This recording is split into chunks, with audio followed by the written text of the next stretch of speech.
to the Insomnicat Show with Nicolette and Brian. We'll get real deep with you, educating, inspiring, and solving problems with some of the most inspirational humans on the planet. Buckle up and come on the journey. I'm excited. All right, guys, I'm Nicolette, and today Brian and I are here with Lindsay Blount, and she does a lot of things, and she is going to talk. She's going to tell us a fascinating story today, and all of the things that she does really weave into the theme of this story, which is really about identity. So I think that's a good way to kick us off. And thank you so much for joining us to share your story today, Lindsay. We really appreciate you joining us. Yeah, thank you so much for having me. All right. So before we dive into that story, why don't you tell us a little bit about yourself and kind of the journey that led up to your recent discovery? Yeah. So who I am now, I am 39 years old. I'm married. I have two little girls. They're 6 and 7. And about 7 years ago, my father passed away.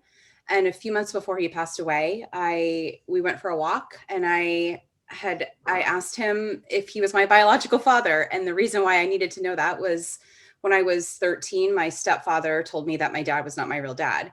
I didn't really believe my stepfather. My dad told me that wasn't true. My mom was telling me it was true. So I had these sort of conflicting stories about who my father was. So when I asked my dad 7 years, ago, I asked him the truth. He said, "I'm not your biological father." And when I asked him, well, did mom, who was my father then? He said he didn't know. So my mom was holding true to that I was donor conceived. And my dad was saying that's not real. So in March, when the pandemic hit, I sort of was like, I need to know my ancestry. I need to know my origin. When the pandemic hit, we all sort of slowed down. I had a lot of time to think. So I did a 23andMe test, and the results came back May 16th, and I have 19 siblings, and I'm donor conceived. That's my birthday, by the way, Lindsay. So that's a good day. That's a good day. I don't know. So, wait, you went straight to your birthday. She has 19 siblings, and you went straight to your birthday. I'm talking about my birthday. Could they be my sibling? No, I'm kidding. You could be. You never know if you're my sibling or not. You just got to take a test. That's right. You're number you 20. You have 19 siblings. Okay, so how do you? I've done what's the other one? The ancestry. Ancestry, right? So what is this test like? How did you discover that? Yeah. So one of my siblings, who I share a mom with, so she's not the donor conceived sibling. She's my sibling I grew up with. Okay. She did 23andMe, and she kept saying, you got to do it. You got to do it. And I just felt like I wasn't ready. And then again, when the pandemic hit, I'm like, okay, I want to know the truth. I got to know the truth. And I kept thinking, I'm going to die never knowing who my biological father is or my ancestry is. So I ordered the 23andMe test. It came back in record time. It usually takes months. It took me 2 weeks, and it came back. It was like a Saturday morning.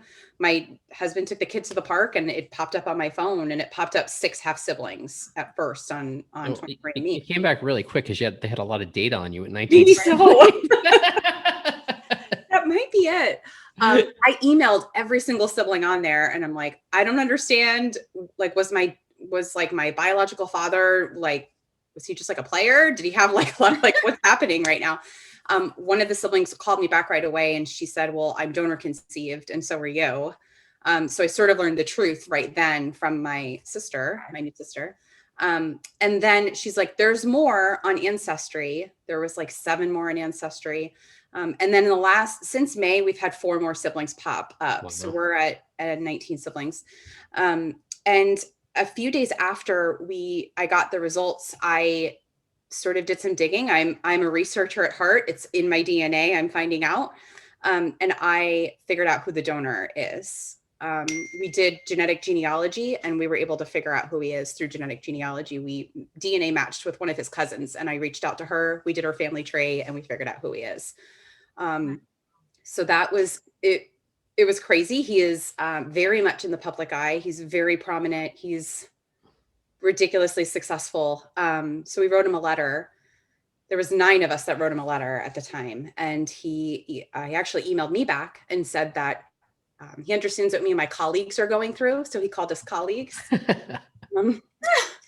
But he is not the man we're looking for, and he does not wish to be contacted further. And that was sort of the end of that part. Well, That's what he thinks it's the end of it, but it's not. Yeah. So I've been sort of going through this huge identity crisis, first finding out about my siblings and then finding out who my biological father is. I have a face to it now. I know who he is, and then having to deal with that rejection. And I've really been thinking about where identity even comes from. So I have a question just to ask. So before we start talking about identity, right? Yeah. What is it that you hope to learn more about or gain, or, or even your other siblings that you've spoken to? What is the goal? What is their goal? What is your goal? So we're all very different because we grew up very different. But for me, I can speak for myself. So just the physical features, my mom and my sister, no one in my family has this pointy nose or this chin. Nobody. So I was like, I just want to know where my nose comes from. I want to see what I look like. And then I wanted to know about my ancestry and why I am how I am. So I'm very motivated, determined. I don't take no for an answer. I'm very creative. And my mom's side is not like that. They're not out there, and I am out there. So I just wanted to know what makes me me. I will say that even though my biological father doesn't really want anything to do with me, because he's so Googleable, we've been able to find out a lot about him. Right. I can see where I get that from. My siblings are also, I hit the jackpot when it comes to siblings. They're the most amazing people, like humans. They're just good, kind humans. They're successful. There's a Broadway producer, Tony Award winning, one's shooting a movie with Steven Spielberg, one does comic books. I mean, we're all really incredible people. So I'm finding out who I am through them as well. So I think I just wanted to know what makes me me, because I'm just so different than my mom. Yeah, I mean, I think regardless of the relationship with your dad, right? I mean, you hit it, you hit the nail on the head. You just hit the jackpot. You just got 19 siblings, right? And I only have a couple, and both of mine are assholes. But what's really nice is, you have 19 to choose from. So even if some of them are, do you know what I mean? You're going to find some that you're really going to bond with, that you're really going to get close with, even though you didn't know them for 39 years. Yeah, well, and there's 13 out of the 19 that we talked to. Two people that are in that 19 are the donor's kids. They're in their 30s. We have not reached out to them. We sort of have made them off limits. We don't feel like it's our place to tell the donor's kids what he has done. Right. Our ages we have a big age gap too. The youngest is 31, the oldest is 43. So we know the donor was donating for at least 14 years. So we're assuming that our number is probably in the hundreds. He was also working in the field of donor conception. So he could have been donating every day for all we know. So we just know of 19 people that we're DNA connected to. Yeah, 19 people that actually took tests to find out. Yeah. And you all have similar stories to yourself. Like, they sort of knew when they actually took these, like the 23andMe, hoping to find something. So we all have very different stories. Some of my siblings, they grew up with a single mom. So they knew from the beginning that they don't have a dad. I would say the majority found out via 23andMe. One of my siblings, his son did it. He popped up as my nephew, and his son's like, what, this is confusing. And so we figured out, but a lot of my siblings had no idea. And that's the big thing about donor conception, the donor conceived world, especially back in the 70s and 80s, women were told by their doctors and their husbands, never tell your kid. We don't talk. It's like a dirty little secret. It's very hush hush. Don't talk about it. Don't tell your kids ever. So now all of our moms are being faced with, hey, guess what? We figured out the truth. Yeah. What is going on? And it's a trippy thing to find out that you are donor conceived. It's a whole nother ball game.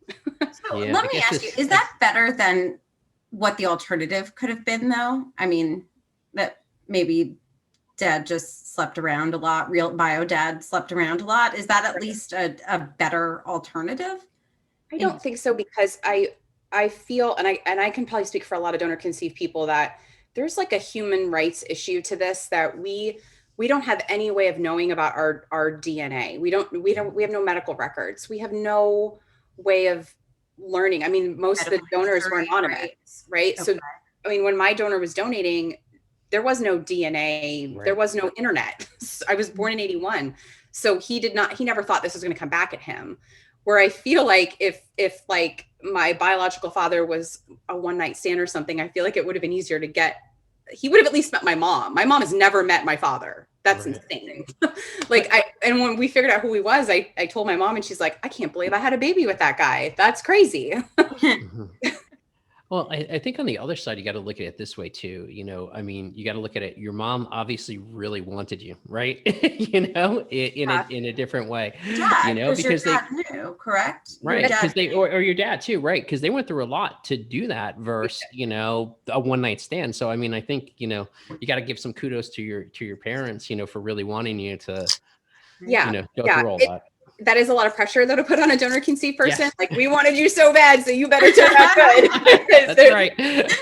I'm okay with gas now. Yeah, I'm okay with that, but there are some donor conceived people that kind of struggle with that pressure. Sure. But I feel, I mean, my dad took the truth to his grave. He didn't, he never told me, but I look at my dad in a totally different light because he raised me.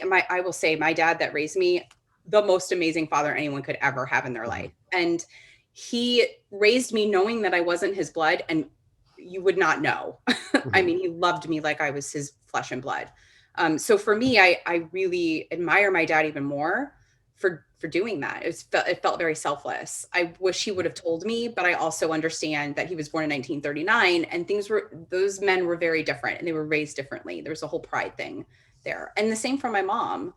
And I know my mom and a lot of our moms are struggling with this coming out now because they have lied to their entire world about who their kids are.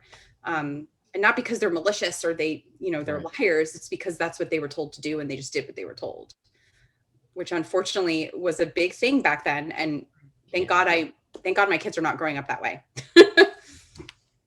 So now this sparked this identity crisis, and I want to talk a little bit about this. So, I mean, I know you mentioned when you and I were chatting via email, a lot of people might be struggling with an identity crisis in the midst of this pandemic, right? There's a lot of different things going on. People are losing their jobs. People are losing loved ones. There's all kinds of things going on in our country that are causing us to kind of, what is going on here? Who am I and what am I doing here? Now, how does this kind of jive with that a little bit? Yeah, I even can speak for myself. If I just put the donor conceived part away, I don't want to go back to the woman that I was pre-pandemic. It was like crazy. It was nonstop. I cared a lot about Target, cared a lot about home goods. There was I just needed stuff all the time. And that's not who I'm not the Target mom anymore. I'm finding out. So I think a lot of people are struggling with their identities and what they want to do. They don't like their jobs anymore. They want a new job. I think a lot of people have really tapped into creativity, and that's spurred all sorts of things. Like, I became a photographer. Some of my friends have been writing books or doing all sorts of really creative things because the pandemic has kind of shaken everyone's identity. I mean, we're learning how to talk to each other with masks on when you can't even see someone's face. Our identities are being stripped even just physically when we're out and about. Right. Do you think you always were those things, right? And this just was the trigger that sort of made you realize that's what you were, Yes. I think I think it takes a crisis sometimes and for me, unfortunately, I went through my identity crisis during the pandemic, which was already a crisis. So it was like double crisis happening. But I think sometimes when we are in crisis, and I know this is really cheesy and I am not the person that made this term up, but that whole in breakdown comes breakthrough, but it really does. You can never go back to the person you were. It's even like motherhood. When you become a mom or a dad. Yeah, you can't reverse it. You're a completely different identity. You will never be the person you were before, ever. Right. So that shakeup, it's a shakeup. Right. So I think for me, this identity crisis, the shakeup for me, though, was right at the root. It was at the very root. Because when we think about changing our identities, I used to be a flight attendant before this. And then I was before that a waitress. And now I'm getting a doctoral. I'm constantly changing. My identity is always evolving. But I never thought I could change it right at the root, right at my ancestors, right at my grandmother, who was this amazing German woman. And I believed that's who I came from. And now I know that her blood doesn't even run in my veins.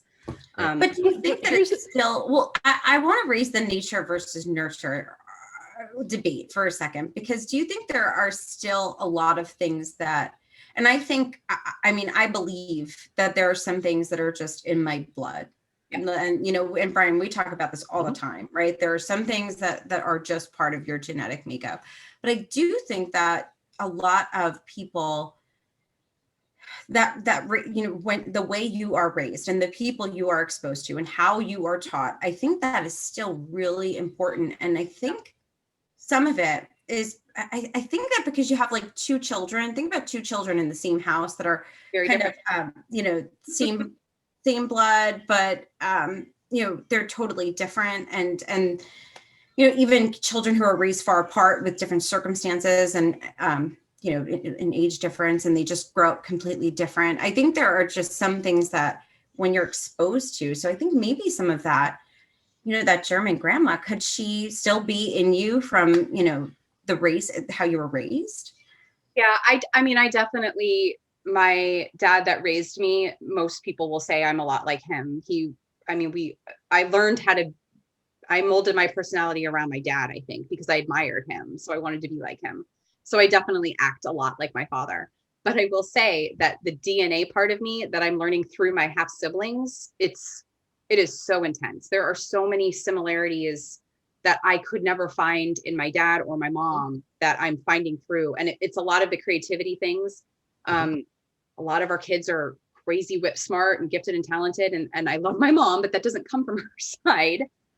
So I think it's both. I think DNA definitely makes you who you are, but I also know that I am who I am because of my dad. My biological father has nothing to do with how I got to where I am in my life right now. Right. But he does have a lot to do with maybe like how I thought about how to get there, because Or your abilities, right? Like your actual yeah. abilities, right? Because some people are probably just You know, it's interesting because I was always brought up like you sort of get to choose who you are, right? You get to choose who you're going to be, right? And it's interesting because Nicolette and I do talk a lot about this. They're like, I'm super creative, and a lot of people in my family are creative, and it's just in the DNA, if you want to say that. But it's also nurtured, you know, it's also nurtured by not just my family, but by my friends, by where I went to school, by the place I grew up, you know, by so many things. But, you know, I was always sort of like, you get to choose who you want to be, right? That's what this life is about. You choosing who you want to be. So whether you have 19 siblings, you have 2 siblings like I do that are assholes. Do you know what I mean? Like whatever it is, you sort of get to choose how that comes out or who you're going to be in that, you know? And I think that's the most important, whether it's biological or, you know, like I said, I joke around about my siblings being assholes, but they sort of are, but I'm closer with a lot of my friends than I am with my own siblings, you know? And, you know, you sort of get to choose how your life runs, regardless of what that situation is, at least the way I see it. And I think I totally agree. I think that we're responsible for who we are, right? I mean, I will say my childhood wasn't the easiest with my stepfather, and I could have gone a very different path, right? So, I mean, he could have nurtured me into a very awful way to go, but I chose to go a different way. But I will say that I think that the grit in me is DNA. I think the drive behind the choices are coming from my DNA. right. Yeah. This is a great conversation. So let me ask We're you. gonna push the limits here. We're gonna push the limits. Do it. We're having fun. I'm really liking this conversation myself. I think we need more story. I told you we needed more storytelling in season 3. Yeah. So let me ask you, you know, what are some of the things that you've used or some tactics that you've used to kind of work through this identity crisis and this discovery? You know, it might be helpful for people who maybe didn't discover they have 19 siblings, but also just are struggling with an identity crisis during this time. Yeah, I think my biggest thing was to try to find joy in something outside of myself, something I've never done before, something that had nothing to do with the pandemic, had nothing to do with my biological father, whatever else was happening, just something brand new. And for me, I picked up a camera and started taking pictures, which was interesting in May when I found out that I was donor conceived at the height of the pandemic. You can't really go a lot of places to take pictures. So I had to be creative, but I think that sort of became something that had, like I said, had nothing to do with what was happening. And I found joy through it. And it has really sort of become my catalyst that has pulled me through this crisis.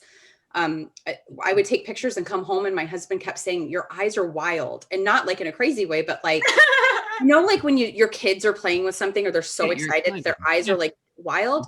And I was like, geez, it's almost like childlike. And so now I've just been sort of chasing that joy when I'm in those moments of crisis. I'm finding ways to chase joy to get through it. Do you think that creativity is helping you find who you are? Yes, 100%. I really do. But you're also working on a degree as well. I am, yeah, which is not very creative at all. Well, yes and no. What is that? Just out of curiosity, what is that path that you're going down? Yeah, so I'm getting getting my doctorate in education at William and Mary right now. So I set out when I was 30 that I wanted to get a doctorate, and then I had a baby, and then I had another baby. And so I've just been going to school for the last 10 years, and I got accepted last year, and I'm like, I'm going to do it. This is before the pandemic. I got accepted in October.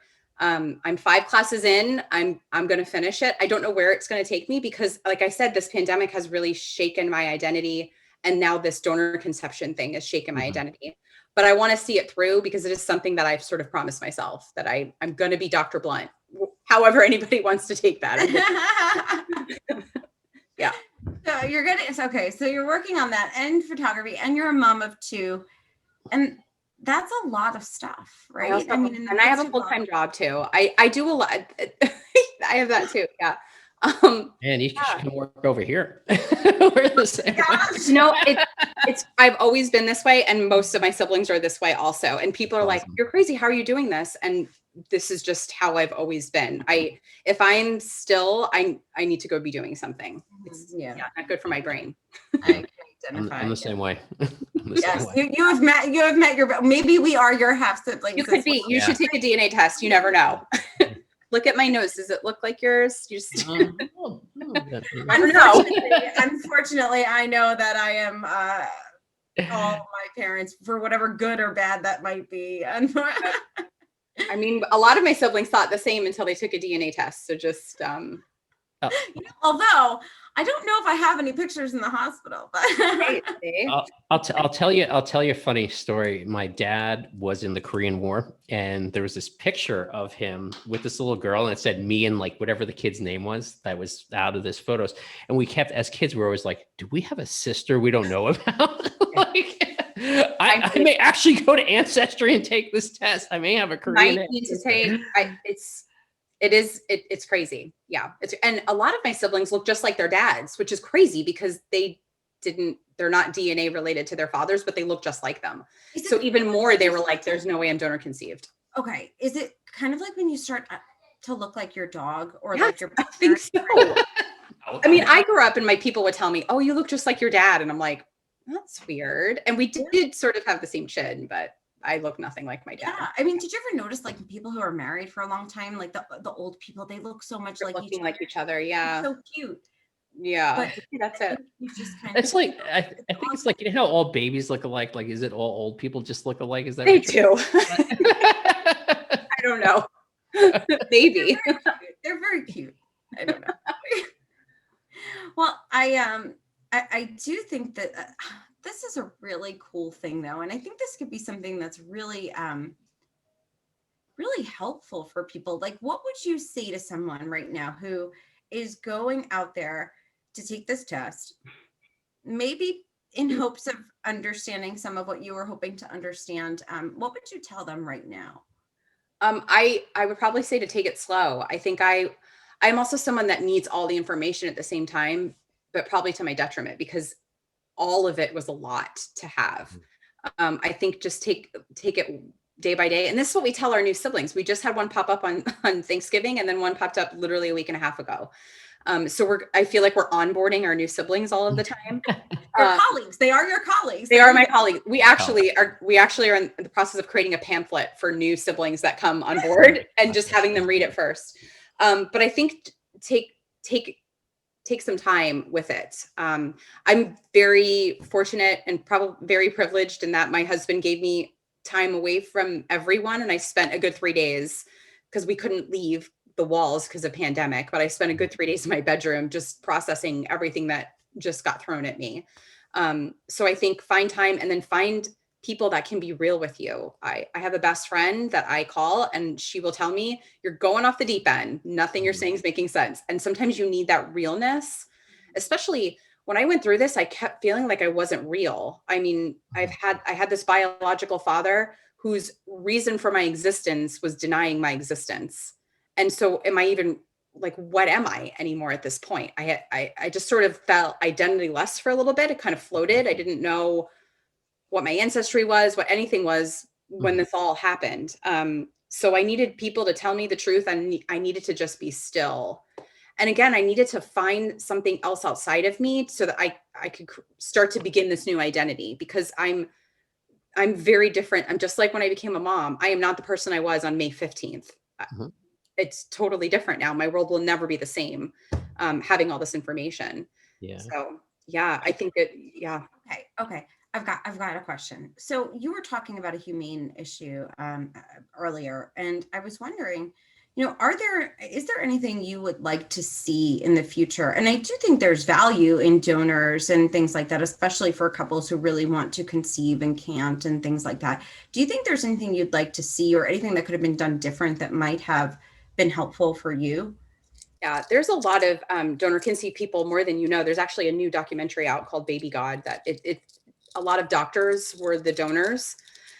So on multiple levels, I think donation needs to not be anonymous. It's detrimental to a child to not have access to their biological information.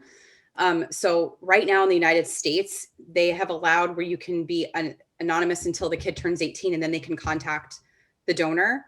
But the donor doesn't actually have to have a relationship with the child. So I think if you're going to look at using a donor, make sure that donor is open, 100% open. Just like adoptions, it's the same. It's a human right to know where you come from, and to not have this at 39, finding out you don't know who you are. So I think that's a big thing. It needs to change. I also think the selling of they're not donors in America. They're sellers. They're selling their sperm and eggs. They're not donating it. They're getting paid for it. I see all the time that women are posting on Facebook, I can get paid $7,000 to donate my eggs. And I'm like, those are children. Those are human beings that you're creating.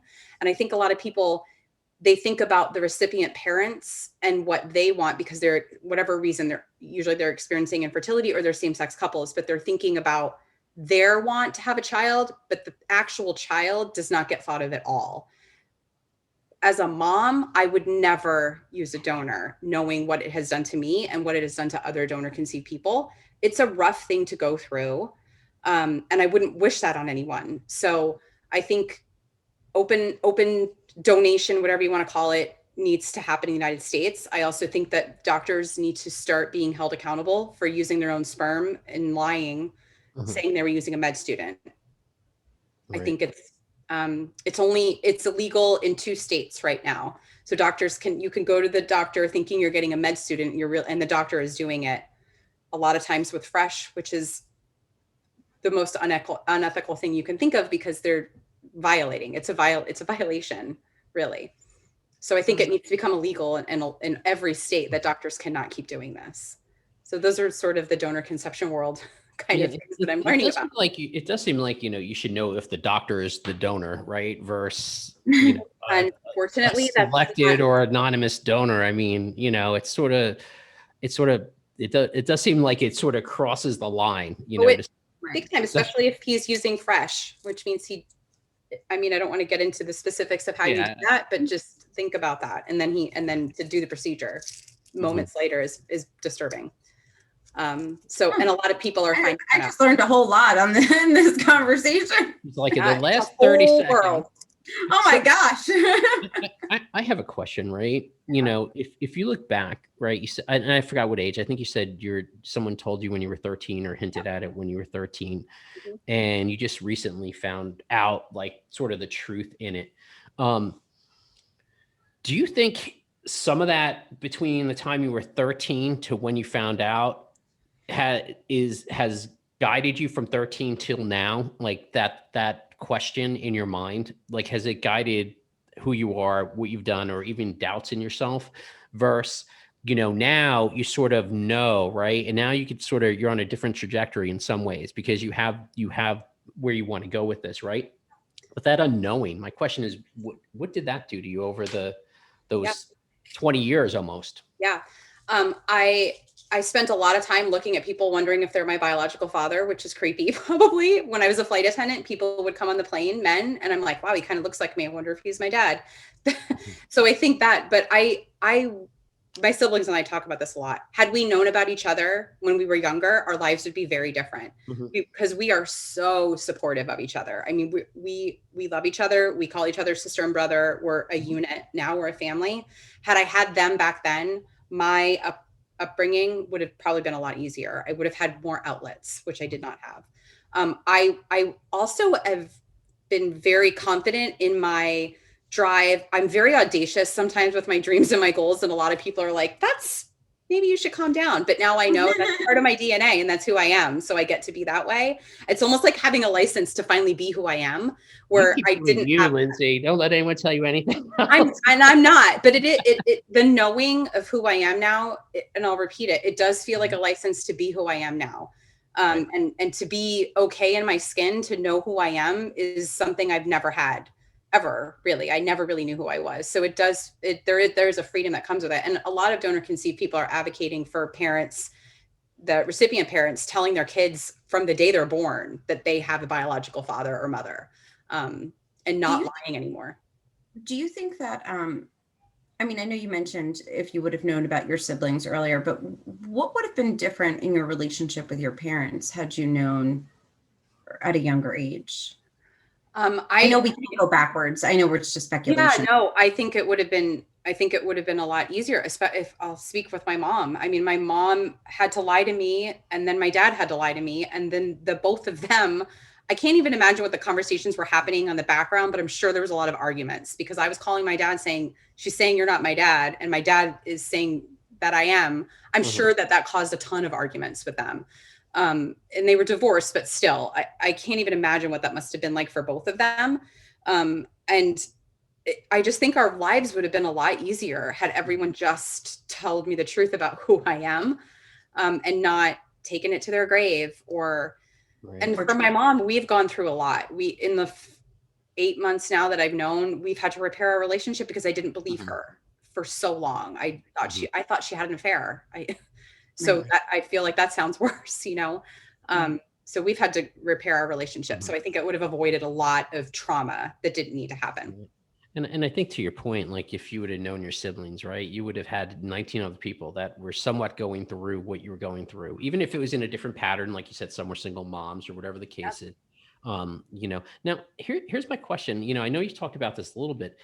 How do you see sort of the egg donors? Is it the exact same thing to you? Is it that exact same pattern? I think so. Yeah. I mean, I don't actually know somebody that was conceived via egg donor, but there is a Facebook group for donor conceived people. And I'm learning a lot about the donor conception world through that, and donor sperm and donor egg. It's the same. I think the same feelings come out of it. Yeah, I would say it's the same feelings that come out of it. It's not regulated either. I mean, the states are like the Wild West when it comes to donor conception. There's a few sperm banks that are so unethical. I've called the sperm bank that I was created at 3 different times, and every single time they give me a different story about my donor. Usually when donor conceived people call the banks to get information, there was a flood or a fire. I mean, they're just like really big liars at these places because they're catering towards the parents and not the children, which is sad. Yeah. And I just wanted to know if I could find out medical information, because that's another thing. My siblings and we go to the doctor. I mean, I was just at the doctor the other day getting a COVID test because I have to get them all the time now.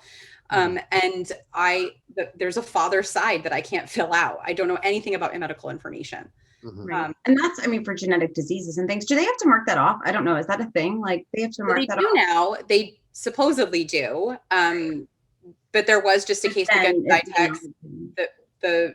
The biological father has like, I don't know, 100 kids, and he has a lot of mental illnesses that were not written down on his paperwork. You know, there's no background checks that are done on these people.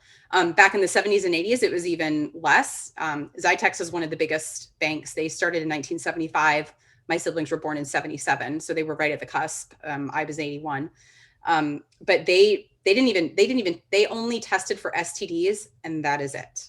That's all they tested for. They didn't test for AIDS back then, nothing. So there was no medical information or background checks or psychological information. So a lot of people are struggling now with that too.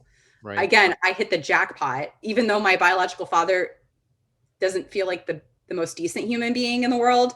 He still is very successful and okay from what we can Google. Right.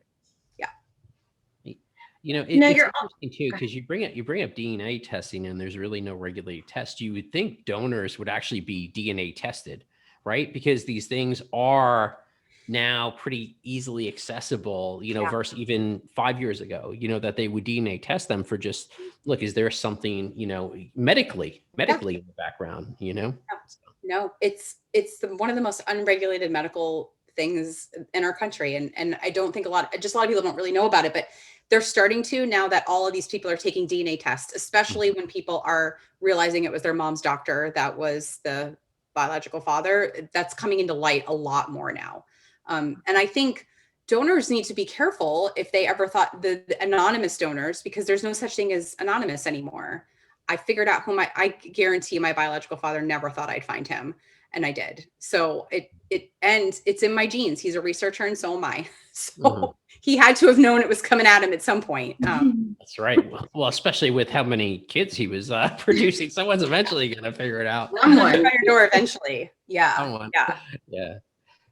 Well, let me ask you, are you also working on a book? You mentioned this. You're also working on a book. Yeah. So I've had a lot of people say you need to write a book. And my whole life, I'm an English literature nerd. I know that the listeners can't see, but you can see my nerdy bookshelf in the back. I have my master's in English literature. And I also am a licensed English teacher. So I've always wanted to write, and I haven't found my story yet. And oh my God, is this my story? And I'm realizing though that it's not about, the hook is that I'm donor conceived and I've got all these siblings and I'm going through this sort of like interesting identity and my roots have been unearthed and what that means and what does ancestry mean. But I think it's also like you're saying, all of us are in the midst of this weird identity where we don't really know where we are. And so I'm writing about that. I'm writing about what identity really means right at the root. I think that I don't think identity is fixed. I think it's something like a growth mindset, like that Carol Dweck. I don't know if you're familiar with her, but she talks about growth mindset. I think you can learn your identity and you can keep relearning it. It's not something that's fixed, even all the way down to your ancestors, even all the way down to your parents. That doesn't mean that you have to be the way you are because your parents are. Yeah.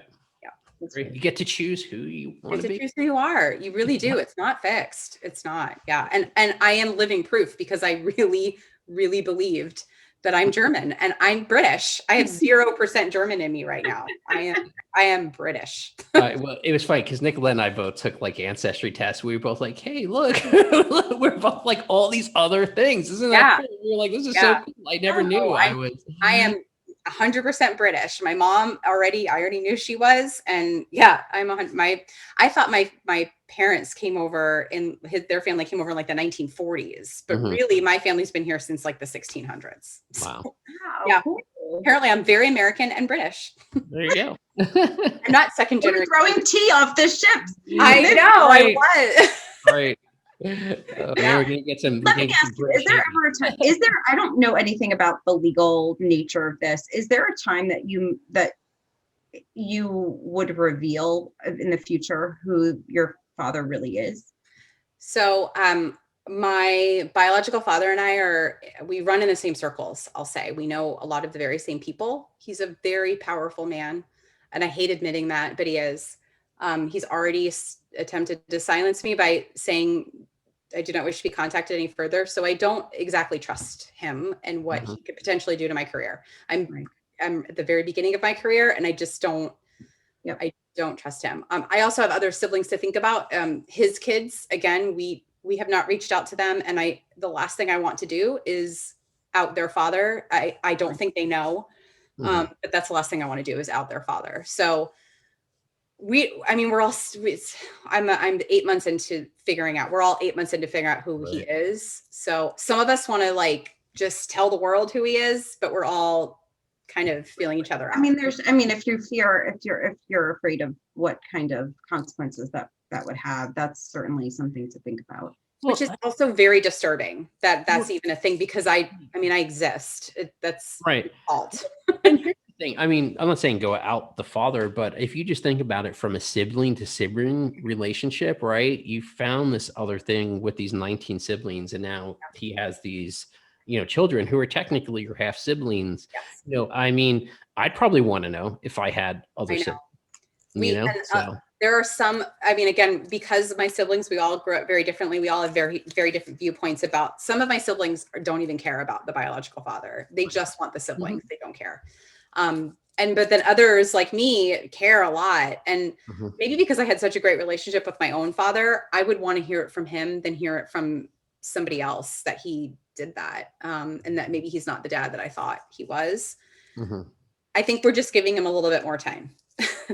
And we'll see where it goes. But I will say that I would not, and this is just me, I probably would not want to. And I think you're really worried about those kids of his, right? Yeah. I would not want to hear from my half siblings that were, like, I would feel like, oh my God, but this is my dad, right? Like, what do you mean he's yours too? Yeah. Because he raised them, right? Yeah. I would be like, no, this is so cool. I'd be like, wait, what? Siblings I didn't have? This is awesome, Yeah, no, I don't feel that way. I'm a very, like, I don't know. I get very protected. Like, these are my people, And he raised them, and they've got their own grandkids. Yeah, how I don't doubled and play well with others. Remember, Brian, we were perfect. Just not play well with others. That's well, and the fact that there could be 100 of us is another. That's like awesome. I mean, that's even. He's basically created like this very intelligent, creative, successful army of people. Right. Yeah. Think about if all of you band together and write one chapter in this book. I mean, come on. Ooh, that could be fun. I know. Well, and my sister, that's a comic book writer, is already wanting to write a comic book about it and make him kind of like maybe a evil villain. Scientist. Oh man. I mean, and he is a scientist. I mean, I think the other thing too is that he doesn't look at us as his biological children, and that's something kind of hard to swallow, but he doesn't. We're science experiments to him. He was experimenting with us, and as much as I can say, he wrote a lot of research papers on us. He followed some of our mother's pregnancies. So I think he just doesn't want to know about the outcome of his science experiment, but we were successful in the fact that he was able to create children. I don't think he cares about what came out of it. Clearly, because of the way that he called us colleagues. So we're not something that he really cares about. We're his kids. I hope that he cares about his actual 2 children he raised. So well, it's a trippy thing. Yeah, that's tough. I mean, we're all human beings, and everyone should care about their fellow human beings, regardless, and it's that simple. You know what though? I feel like he's missing out because my siblings are pretty amazing. I mean, absolutely. And so are you. Know us. And so are you. Exactly. Well, I'm hoping I'm one of your half siblings. Look how long we've been talking. We just keep talking for hours. So we could talk about this. This could be a thing you talk. And you know what? You'll probably need me on in 6 months. Oh, that's another thing. So Christmas comes around and everyone buys their family the DNA tests, like Ancestry, 23andMe are really big Christmas presents. So we're waiting for February to come around when we have a push of 20 siblings. Get that template ready. We have you guys have a target goal, we want to get to 100, Maybe, I don't know. It's intense. Some of my siblings struggle with every time a new sibling comes on, they're like, I can't do this anymore, because we have a text chain, and even that gets crazy with 13 of us on right now. It's a little nuts. So we Zoom once a month, and it feels like the Brady Bunch. I think that's even going to pan out. Even if you guys were all full siblings, some just are more communicative than others. Yes. You know what I mean? And that will all pan out. You know what? I think I think you have an amazing story and an amazing journey. And, I think it's great that you're finding all these people, all these siblings in your life that you didn't know you had. And think about how much they're going to add to your life. I think that's. We already have. I just had one of my sisters visited from California 2 weeks ago, and she met my kids, and she's their aunt now. And my kids have 23 cousins now, which is crazy. And on my side, when before they had none on my side. So yeah, we're just one big weird family. That's okay. Yeah. It's okay. That's awesome. Well, Lindsay, so much for sharing this story. Yeah. This is a really, really personal story. And I think it is so cool that you shared it with us, and really like laid it all out and all of that identity stuff. And I mean, what you're going through is really, it's cool though. I think it's really cool. So it's definitely different. different. It's very 2020 if you it is. It's very, yeah. And then I find out like not even pandemic, but 2020 pandemic, it's been a lot. Yeah.